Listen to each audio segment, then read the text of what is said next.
Are you ready to turn the page? Yep, me too. What is it about January that at times feels like it lasts forever? It's 31 days. There are other months that have 31 days, but why does January feel like it has 47? Needless to say, with all the winter weather we've had, I'm ready to turn the page into February and move one day closer to spring. Let this season pass on by because I can't see any growth. I need to see something grow. Things burst out of the ground in the spring and I can get out and go. In winter, everything is cold and still, including me. We're not very good at being still, though, are we? Does it take a layer of ice and snow or an Arctic blast to force us to be still? Sometimes it does. The beautiful rhythms of time and rotation of seasons is no accident. Each one fulfills a purpose. The growth we see in spring would not come without the rest and renewal of winter.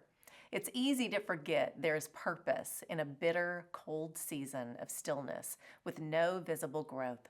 It's a reminder we are not in control, and it's in that stillness and surrender we know God is.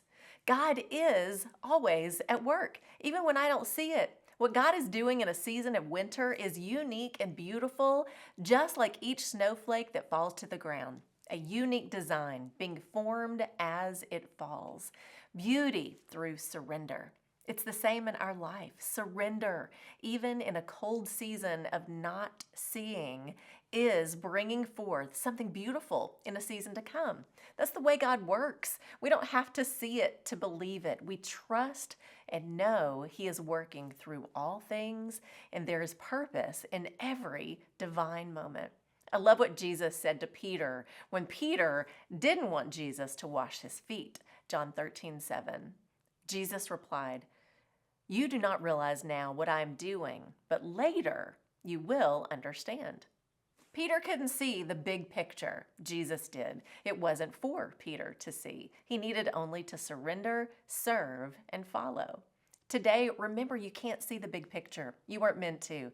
This season may not look the way you had hoped. It's okay. Simply surrender, serve, and follow. Trust God is in control. Trust requires letting go of wanting so desperately to see God move when and where and how you want Him to in your life. We can't realize or understand what He is doing, but later maybe we will. Still, we surrender, serve, and follow. For now, we simply rest where we are in this season. Even in the cold, even in what we can't see, we can be still and know God is at work, and He is the only one who brings restoration, renewal, revival, and He will make all things new in the season to come. That's the truth. Don't question in the cold of winter the goodness God has shown you in the spring, summer, and fall. His will be done as we surrender, serve, and follow. I'm Cline.